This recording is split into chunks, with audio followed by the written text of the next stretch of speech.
everybody. 5U for here in the chilly snake pit of Columbus, Ohio. Elliott has the first down and more, and Elliott's going to have a touchdown. Carl, watch out! Blake Carl, blazing speed. Can he get there? No, but he's down at the Ohio State 11. Samuel cuts it back. Ohio State wins. Stroud in trouble, and Stroud is sacked again. There's nothing quite like the game. Michigan versus Ohio State, the game of the day, the game of the year, the game of the decade. Call it what you will. This is The Rivalry, sponsored by Elevated Integrity Construction.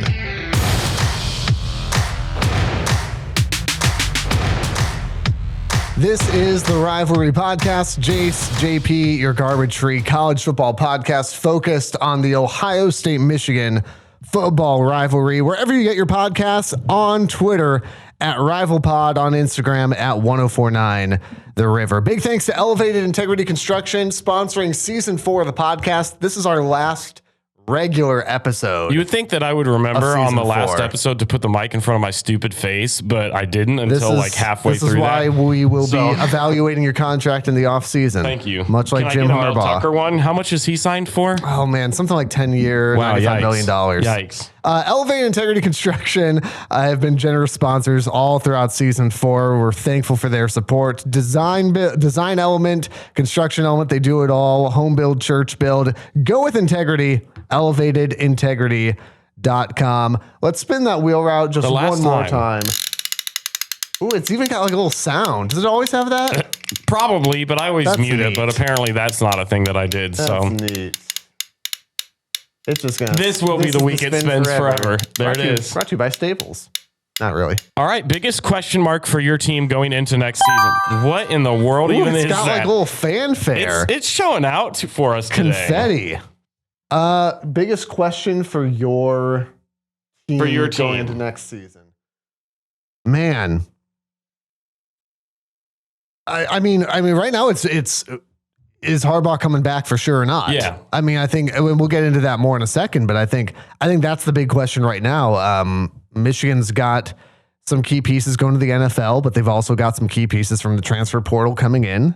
We'll talk about Blake Corum's return here in a second, but I think it's just, is Harbaugh actually staying put at Michigan, which is what I think the indication is. That's really the big question mark right now. It's so weird. It is. So I'll save the rest for here in a minute, but I'd say that's the big question right now is really personnel, not necessarily players on the field. I would say, and it's pretty obvious as well for Ohio State, is the quarterback position. What's that gonna? I think we all kind of know what it's gonna look like. I think the general feeling and consensus is that Kyle McCord is going to be the starter. Although CJ, you haven't said you're going yet. Until coming back. I see the Instagram post from the man himself. I'm still going to believe a little bit. Because I just said that, he's gonna announce it while we're recording this. He went to the store to get milk. You gotta let it go. Stop. You gotta let it go. Let me just have a little bit. But like I was saying, Kyle McCord's probably going to be the starter next year. We've seen bits and pieces of him, in garbage time against Arkansas State, Rutgers, Toledo, the games that are blowouts. He'll be fine. He's got weapons. That's what makes me feel a little bit more confident going into next season is he's got basically everybody returning. Well, we'll talk about that coming up too. That's assuming Marvin Harrison isn't going to USC. Get out of here. You want to talk about some crazy stuff. Hey, speaking of crazy stuff, why don't we talk just 10 seconds about last night's national championship It was game. bad there. I made it to the first TCU drive of the third quarter, and I said, you know what? I'm going to go get myself a full 8 hours of sleep. You know what? I put up more of a fight than TCU because I was fighting off sleep significantly hard watching whatever the heck that was on TV. 65-7. Pretty bad. TCU had 188 total yards. Georgia had 589. I have never watched a Division I football game, let alone, and I've seen plenty of Rutgers. Trust me. Believe that. I've seen plenty of Rutgers games. I was there when Michigan beat us, 80-something to 78. You know, give yourself some credit. Gross. And that felt more enjoyable to watch than this national championship game. I agree. Towards the end of the game, and Georgia had backups in, and they were just running all over them. And I thought, please stop. Just somebody stop this. Every play is a kneel down from now on. We're going to bleed the clock. I would have been thankful. Yeah. Here's what we ain't going to analyze this game. This isn't Michigan or Ohio State. We look at this game through the lens of Michigan and Ohio State fandom and fan bases and programs. Here's what drove me absolutely nuts last night. And you know this because I was texting you about it. It was being tweeted at RivalPod. Here's what drove me nuts is fan bases. And I think that's important. It's not players, it's fan bases. Yeah. Fan bases for Michigan and Ohio State sitting at home with all this like coulda, shoulda, woulda bravado about how things would have been different in the national championship if they were there. Michigan fans were talking about, how did we lose to TCU? I hope the SEC refs are happy. If we don't turn the ball over like this, we could give Georgia a game, but you didn't. I get it. I get that. But you lost to TCU, so you don't get to say that. And Ohio State fans were the same way. You're telling me, though. No, hold seriously. on. I am not. This is like you should Shannon Skip. This is... Yeah, you should be done. Ohio State fan bases, Barstool OSU was even going like, we would hang 400 on TCU. I get that it's Barstool, this is what they do, but also I'm like, how arrogant do you have to be sitting there going, well, we gave Georgia a game and we would have run over TCU. You lost 2 games in a row and gave up 87 points. Look, in those 2 games. You couldn't beat Georgia after backing your way into the playoff, but you're going to handle business against TCU. You're telling me Georgia has a functional defense. You don't. You're telling me you missed your shot. You're telling me you watched that game last night. I'm telling you, I didn't watch that game last night. And you truthfully think that if Michigan played TCU, you guys wouldn't absolutely dominate them. You think if Ohio State plays them, I get what you're saying. They didn't deserve it. They lost the game. They should have won. I think everybody in their right mind knows that Michigan and Ohio State are both better than TCU. Even before this game played out, I think as overall football teams, yes. That's what I'm saying. Yeah. But I get what you're saying where you had your opportunity and you botched it. Yeah. I get that, but I was in that boat last night where I'm watching I know you were. And I am fuming mad. I know you are. And I hate it. I hate it because I agree with both sides. Ohio State goes out there and absolutely murders TCU last night. Michigan goes out there and murders TCU last night. See, I don't think that's fair.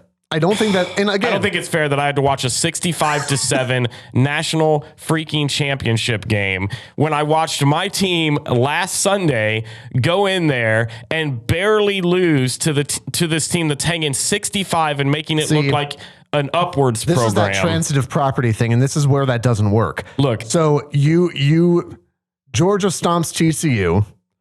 TCU beats Michigan. Michigan thumps Ohio State, but Ohio State gives Georgia a game. It doesn't make sense. It doesn't make sense. So to say, hey, TCU would have played, and I think this is the key. TCU would have played the exact same poor way against Ohio State. I don't think that's true. I don't think that Ohio State or Michigan either is going out there and beating TCU 65-7. I don't think that that's the case in any of those games. I'm saying, but I think, and I said it before Michigan even played TCU, you put those teams up against each other 10 times, TCU wins once. And I think it's the same way where Ohio State plays TCU. I think you put them up against each other 10 times. Ohio State wins 9 out of those 10. It just so happened that the one game TCU ended up pulling out is the game that mattered. Yeah, I get the sentiment. I do. Yeah. Because again, Michigan's in the same boat. I get the sentiment. And I'm not saying Michigan would have beat Georgia. I'm saying that Michigan the fan base was scratching their heads going, how did we lose to TCU? Well, TCU played a heck of a game against Michigan. Mm-hmm. Michigan did not play a very good football game against TCU, and Georgia's a really good football team. That's how that works. On the Ohio State side, we would have run over TCU. Well, you got beat by your rival at home by 20. I just think... And you blew a big lead against Georgia. There's nothing there to indicate that TCU, if they play a good version of TCU, a good TCU game, I don't think Ohio State can stop their offense. I really don't. I think it's because I still say 9 times out of 10. I haven't watched them stop anybody all year Joshua. But is TCU going to stop OSU? Absolutely not. And you can lose 42-41 again. Absolutely not. Anyway, the national championship was terrible. One of like you said, the worst it's one national of those things championship where I've ever it seen. is so frustrating for both fan bases to sit there and watch a game like that because you would think Michigan's a better team than TCU. I would think Ohio State's a better team than TCU. So to watch them go in, and we talked about it on Twitter during a Spaces, like 30 minutes to kickoff, we were both kind of hopeful that it would at least be a game. You had TCU actually winning. I had them. Did I? You did. No, you did. It was like 38-34. I have it recorded. Don't make me play it on this podcast. Okay. I remember last week on the podcast saying that TCU was going to lose by 20, and you laughed at me. They lost by like a billion. Because you were too low. That's why I laughed at you. 20 wasn't enough. Of course. So it's frustrating. It's frustrating to see your team have these expectations and come so close.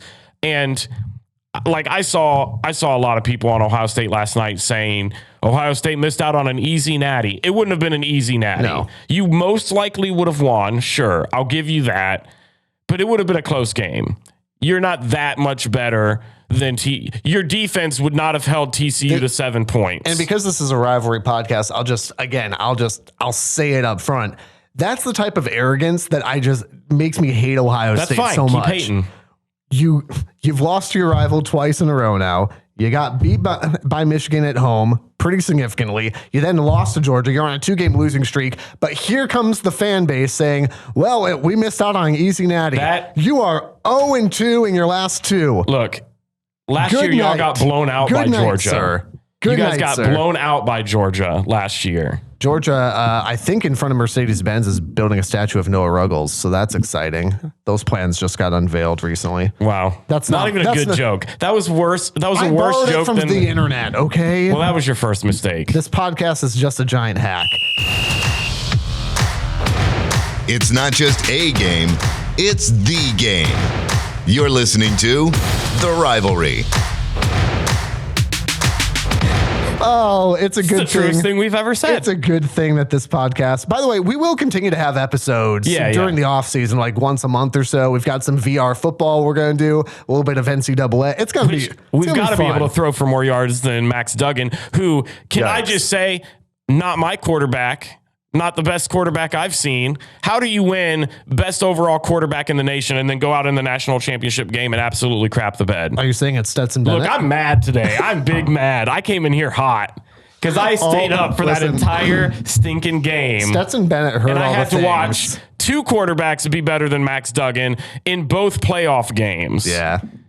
Gross. You're going to be okay? Fix yourself, NCAA. Stetson Bennett is going to... enjoying a nice Waffle House breakfast. He is. I still can't stand him. Nice order of grits. Can't stand him. He heard all the things you said about him. Did you hear Kirby Smart after the game? He said he walked into the locker room and his son was crying. And he said, "You're going to ruin the moment for me. Why are you crying?" And he said, "Stetson's leaving." And he said, "Yeah, he's 25. He is." Stetson Bennett is a grandpa. I wish I could bookmark things when you're on social media so you can find them later. But there was this beautiful picture of Stetson from the first half after scoring. He's kind of got his arms out like this, and he's posed like this. And someone comments, "Your reaction when you're old enough to draw from your Roth IRA without penalty." Wow. And it's a deep cut. It's a deep cut. Hurts because I'm there. That's a Kirby Smart person joke right there. Very good. Yikes. So here's something that we've been wanting to do for a while now is we had the opportunity to go to the Peach Bowl in Atlanta, which was a phenomenal experience. Other than the outcome of the games that we were trying to watch, in which that wasn't so great. Michigan losing, Ohio State losing. It was a silent ride home. But here's what was really awesome is we had a budget for that trip, fully reliant on Rivalry podcast listeners to basically crowdsource this trip, chip in whatever you can. Yeah. And we had so many friends, family, listeners who got involved here. And so we said like, hey, like if you give like X amount, we'll mention on the pod. We're going to mention everybody. Yeah. We're going to mention everybody. You want to take like the first 6 or so, and then I'll do the next few here. Just a big thank you to these folks for making that trip possible. It really means a lot. We want to start off saying thanks to Hannah, Good job, good Hannah. friend of ours. Hannah helped start kicking things off. I want to say thanks to listener Bill and Thor. They're going to go on their nightly walk and just be steaming mad, and I can't wait. Bill, by the way, president of the river, and appreciate having having our best Twitter follow. That Bill Montgomery. Woo. Want to say a big thanks to Kyler, our good friend, mutual friend, David as well. And then want to say thanks to Chase. Chase, by the way, is like 1 year old. And he is adorable. So, Steven, Chase, thank you guys for doing that. Appreciate that. Elizabeth, this is a family member of yours, isn't it? The next two. This is my mother-in-law. Elizabeth and Rose. Chip it in. Thank you. Thanks, Mom. Carlos, our guy. Our radio buddy, Carlos. Thank you. Ed and Sarah, you guys are awesome. Jeremy, thanks for checking in. Caleb, you're trash. That's my brother. Thanks, man. Carol, Mark, and Diane, thank you guys for all chipping in. Thanks for listening. Thanks for believing in the podcast. Appreciate you supporting that trip. And we're hoping that next season we've got more stuff like that coming down the way. We've already started brainstorming a little bit. We've got a few ideas up the old sleeves. All I'm saying is that I took a lot of heat on Yield YouTube comments for talking about Ohio State at Notre Dame. Shout out to Joel. He was ripping into you Joel, hard. I love you, but you're wrong. And South Bend is definitely high up on the list of, hey, I wonder if we could make that work next year. So we'll see where that goes. We got some Michigan Ohio State news to finish off here with. We do. Big day yesterday before the national championship kicked off. And frankly, bigger stories than the national championship yesterday. Way more entertaining. On the Michigan side, biggest story of the day was Blake Corum announcing he's coming back. What a next roller year. coaster. Did you end up listening to his announcement? Bits and pieces. It was like he would say little things that would make me think he's gone. Like he started off by saying, I was prepared, like I didn't want to come back after the Ohio State game because I was prepping for the draft. And that was before his actual announcement. And so I was getting ready to text you, he's gone, in all caps. Then he said, it was a business decision, which then led me to believe he's for sure gone. Yeah. Then he ends up staying and saying he's a Michigan man through and through, which is exactly what the fan base wants to hear. Oh, yeah. But it was just up and down until he finally said, like, what it was. What were your thoughts beforehand versus what after? I mean, obviously you're excited, but beforehand, did you think there was a realistic scenario where he comes back? I did, because he's been just a pretty straightforward guy, and he had said, I haven't decided yet. It's honestly kind of a 50-50 shot. Mm-hmm. And so that I am surprised that he's coming back, but obviously I'm ecstatic. I expected him to announce that he was gone. But then someone on Twitter had mentioned this, and I thought this was really good. They had said, Rich Eisen, whose national show is the one that Blake went on to announce. Yeah. He's a huge, no secret, he's a huge Michigan guy. He's a Michigan alum. And they said, it seems odd that he would go, particularly on Eisen's show, to announce he's going to the draft. And so that gave me a little bit of hope of, okay, hang on. Because, at that point, when you've got a player of that caliber, you're grasping at every straw you can, trying to figure out what's going on. I think that's obviously a huge piece for Michigan next year. That running back room is loaded. Crazy. Well, and I think what makes the Corum thing so interesting to me is I think the injury is what kept him there. I think if he's healthy and he has a full year, even if you guys still lose to TCU, I think he leaves, because in the NFL, running backs are, I mean, you can grab one any round and be beneficial, So the market isn't super sold on him. I think even at Blake Corum's healthiest, maybe second round, very late first round at like the absolute best. And I don't think that his stock necessarily changes because of the injury. I don't think so either. I don't think it goes down. I'll put it that way. Yeah, I don't think it goes down. So I don't think that was ever a question mark of he was a second, late first that dropped to a fifth because the injury, wanted to come back and prove himself. I think he genuinely thought, I should have won the Heisman and we should have won a Natty. Yeah. I'm coming back for that. Yeah, I mean, and that was, even think about, I don't know if you remember this, but after the 2020 season where Aiden Hutchinson got hurt, in that very bizarre shortened COVID year. And his announcement was, hey, I'm coming back. And I remember thinking, hey, that seems pretty good. Well, fast forward, that was obviously a massive piece of Michigan, and not even turning the program around, but getting over the hump with Ohio State, making the playoff. Look at what he's doing. I mean, he may win defensive player or rookie of the year in the NFL. Season. Incredible. this has that same feel to me of Blake Corum going, I'm coming back. And you know it's a big piece, you know it's a massive piece, but you may not know how massive it is until you're holding a trophy in Houston next January. You don't know. Yeah. Nothing's guaranteed, but that's huge. Michigan is just loaded on both sides of the ball. Transfer portal has been really good to Michigan. Schoonmaker did declare for the draft. No surprise there. Mike Morris declared for the draft. I was a little surprised to see Mozzie Smith go as well, but again, there were no shocks. Some a little bit surprising maybe, but no shocks. Yeah. Michigan's, again, had a lot of transfers come in. They've got a lot of pieces that will continue to be there. They're going to be set to make another run next year. There's nothing on paper that says Michigan won't be back in the same position next year. They absolutely should be. What about for Ohio State? For Ohio State, Kate Stover, Farmer Gronk, my guy, my dude, Lexington, Ohio stud, coming back, which doesn't surprise me. I do think he has NFL talent, but I still think he probably needed one more year to really showcase that. Mayan Williams, huge, announcing he's coming back as well. That running back room, if healthy, is still very, very good. Baptiste transferring. Don't know where he's going yet. That's kind of a huge loss. I mean, he's a fifth-year senior. Yeah. You're losing some leadership and a decent player. J.K. Johnson transferring to LSU. Tarajda Mitchell going to Florida. C.J. Stroud still hasn't announced it, so I'm not saying it yet. There have been stupid... C.J. Stroud is going to the NFL. Next year. Let's assume. People are talking... Marvin Harrison. Gestures at me. That Marvin Harrison might leave to go to USC. That's not happening in a million years. Imagine? If that happens, I will go on this podcast in a USC jersey and I will switch fandoms. You've heard it here first. It's not happening whatsoever. It's not happening. And so that's the thing, right? That's USC. That's TCU. I learned also. Okay, so watch me take this 3 levels here. This is why you have to watch on River Now on YouTube. USC, TCU, and also South Dakota State. Is that a rabbit? Yeah, because it's the the Jackrabbits. And then Texas, and then everybody but Texas. Just go through the ABCs of whatever mascot hand signals are while you're at it. It's college football ASL.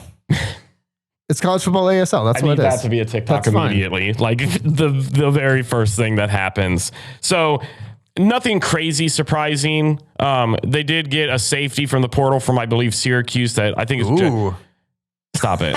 Let me have some fun. Ohio State's defense is just bad, man. Tanner McAllister, bad. He announced he's going to the draft, which whatever. He was trash this year, so... Tell me this. Make my Michigan heart happy. Is Lathan Ransom still around? Is Lathan Ransom still on the team? You know he is. Awesome. Build that man. No, it's fine. I'm gonna say it. Listen, just get it out. It's your last chance. Build that man a statue. Because that's what he looked like in the secondary. Trying to cover. I knew you were gonna say it. Man, I'm gonna miss this. Hey, one last thing. We got one final AP poll. Yep, I just pulled it up. Shocker, Georgia is number 1 team in the country. I'm gonna read just the top 10. No, I'll read a little bit past the top 10 because there is one that I think is kind of surprising. Maybe. Okay. Georgia at 1. Yep. The abomination that was TCU at 2, which you have to. No. Michigan, we're not going to do this. Unrank I'm them. too tired. After that game, unrank I'm too tired to deal with Michigan this. at 3. Yep. OSU at 4. Oh, behind Michigan. Alabama at 5. Gross. Tennessee at 6. Penn State at 7. Love it. Washington 8. Ride the wave. Tulane at 9. Go. Utah at 10, which Cam Rising announced he's coming back. That's big. Florida State at 11. USC at 12. Clemson at 13. Which one of those is surprising? Are there any surprising Tulane ones for at that? 9 is surprising. But also, how can you not? How can you not? Yeah. TCU still being ranked ahead of Michigan and Ohio State is gross to me. I get it. But I will still vomit at that every single time. This is the Ohio State arrogance that every single team that I just read to you, I think would absolutely smash TCU after what I saw last night. This podcast is infuriating. Tulane. 25-point favorites in that game, guaranteed. By the way, did I not say, hey, Tulane's going to beat USC? And you said, oh, Caleb Williams. Did you actually? I'm going to fact check that because I don't know if you meant that seriously. My hand is a dolphin. Do you not remember this? Unfortunately, that's scarred in my brain forever. And you talked about how Caleb Williams will run all over him, blah, blah, blah, blah, blah, in Tulane. You get one guess that's lucky. that I'm going to have to go fact check Listen, if you even seriously said I that, have or if you just bookended this season with phenomenal. look. You hang upset your hat picks. on that Tulane I victory had all you App want. State over A&M back when A&M was good, or we thought they were, and then I'm going to finish the year with Tulane over USC. It's not a great year. It's not a great season. That's pretty good. No. I also took Nebraska over Oklahoma once upon a time, so there was that there too. There it is. And TCU in the national championship game, but whatever. Give me in 10 seconds. We did like some spicy takes last year or last episode for, I had Michigan winning the Natty. I think Ryan Day will be fired at the end of the year. You gave me some hot take. Give me your bona fide, and I'm going to put you on the spot here, national championship matchup next season.